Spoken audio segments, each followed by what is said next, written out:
Bonsoir à tous, bienvenue sur la chaîne de CryptNab. On se retrouve aujourd'hui, on est le 7 avril 2022, il est midi 17 au moment où je commence cette vidéo.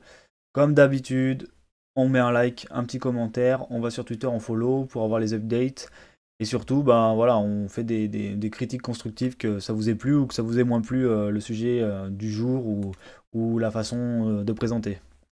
Aujourd'hui, du coup, on va faire juste un rapide point parce que voilà, comme j'en ai parlé depuis dimanche, si vous me suivez sur Twitter ou si vous avez regardé mes vidéos précédentes, on est en train de faire un retest d'un W intéressant. À voir maintenant comment ça va se passer. Donc, bon, bah voilà, tout est rouge, c'est normal, un Bitcoin qui va vers le bas, ça m'étonne pas forcément. Mais on va parler aussi d'une potentielle récession sur le marché US qui serait un peu plus inquiétante sur l'ensemble des marchés financiers, et notamment du coup les crypto-monnaies.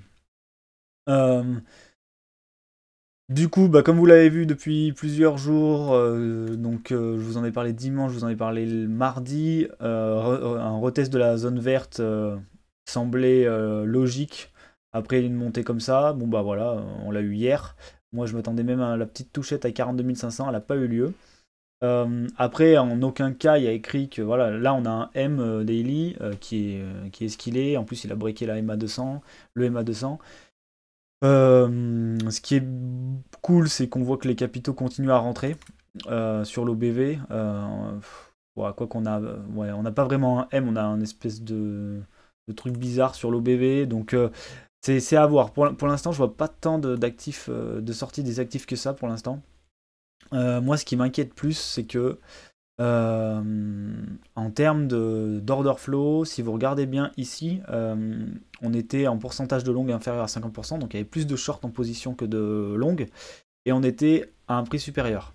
Là, on a un prix en dessous et on a 70% des positions en levier qui sont longues, donc c'est vraiment pas terrible. La seule bonne nouvelle, c'est que les spreads sont encore négatifs, sont de plus en plus négatifs, donc c'est-à-dire que le sentiment est plutôt baissier quand même.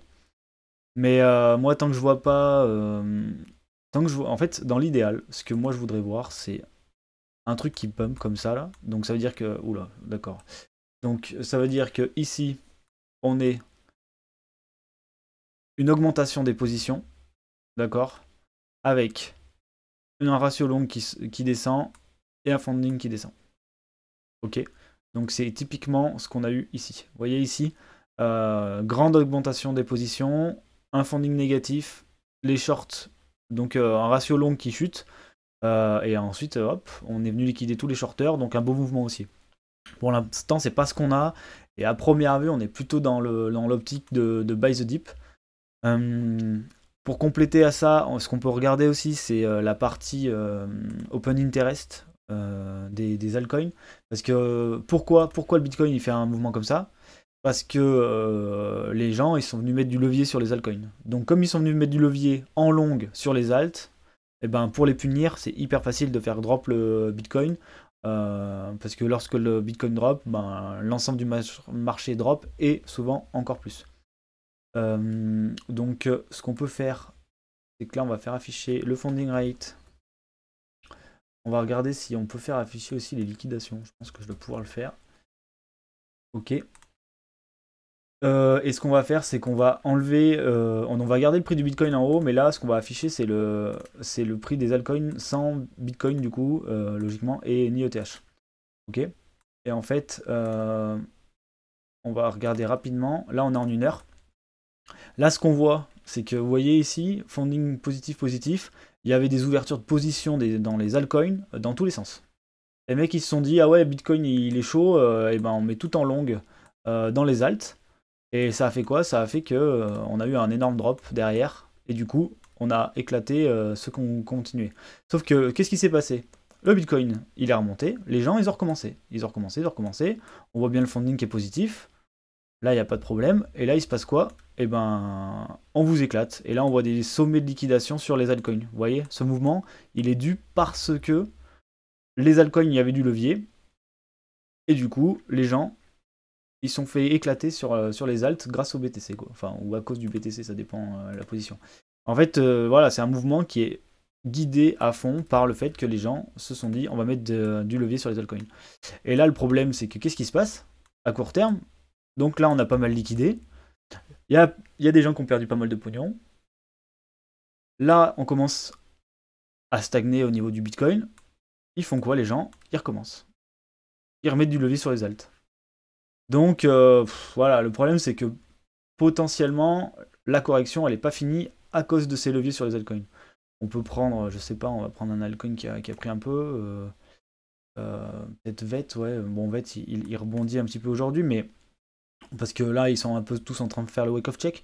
Mais on peut avoir un mouvement baissier sur Bitcoin parce qu'on cherche à nettoyer les alts et tous ceux qui sont rentrés dans cette zone-là, qui ont potentiellement, bah, regardez pour VET par exemple, peut-être des stop-loss ici ou des stop-loss en dessous. Le problème, c'est que s'ils ont des stop-loss en dessous des W, on risque d'avoir un retracement qui sera beaucoup plus violent. Mais voilà, en gros, c'est ça. Moi, mon scénario, en tout cas, pour l'instant, c'était un retour ici, notamment pour purger les alts. Est-ce que ça sera suffisant? Je ne sais pas. Potentiellement non, et on devra aller encore plus bas. Le problème, c'est que venir faire un retest de cette zone-là, ça veut dire casser la dynamique, hein, parce que la dynamique, c'est quoi? C'est sommet ascendant, creux descendant, ascendant, donc c'est ce qu'on est en train de faire. Si là on fait un creux plus bas ici, c'est retournement de dynamique global et ça serait un peu plus négatif. Mais bon, on en est loin, pour l'instant c'est pas ce que je vois niveau graphique. En plus, un point intéressant, c'est quand même que ce M, ici, il a été formé avec une divergence MACD, elle n'est pas confirmée, mais l'air de rien, le MACD n'a pas suivi. Je suis plutôt MACD que RSI, moi, sur les développements, parce que le RSI, oui, mais le MACD, complètement non. Regardez, si par exemple, je mets en échelle inversée, quand moi, j'ai un W comme ça qui se forme avec une divergence sur MACD, bon, ça va pas diverger, on va inverser la charte aussi. Avec une divergence comme ça, moi, si je vois ça, pour moi, j'attends une zone de rechargement pour recharger. Donc je me dis que, comme on est en charte inversée, on est probablement à l'aube de retourner vers ici et venir liquider tous les shorters ici qui ont retourné le marché et qui doivent quand même rentrer en position. Donc j'espère, parce que là, ce qu'on voit, c'est aussi qu'il y a une résistance. Donc il y a quand même des points négatifs et des points positifs, hein. Ici, il y a une résistance qui est le range, hein. On était en range, les clôtures se font par là. Donc on a une résistance qui est autour des 44 000 $. Si on vient faire un retest de cette résistance et qu'on repart dans l'autre sens, là par contre je serai un peu plus bearish que ce que je suis à l'heure actuelle.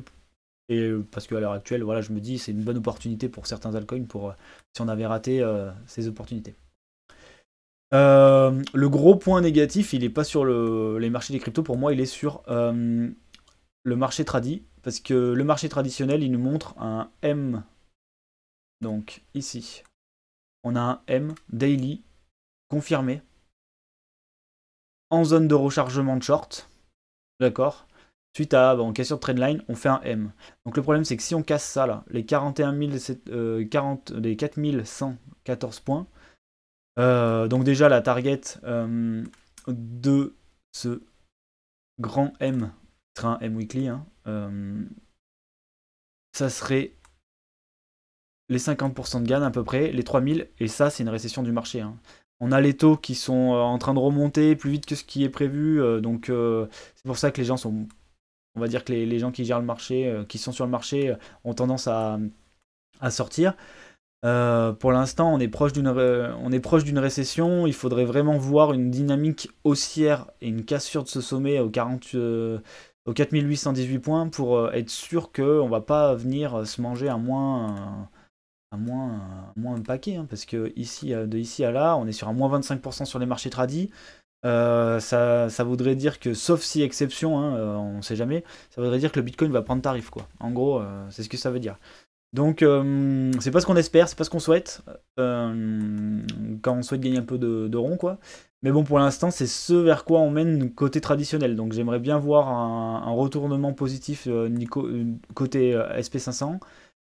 Peut-être un rebond MA200, une validation, voilà, du W ici, peut-être, parce que ça serait très positif.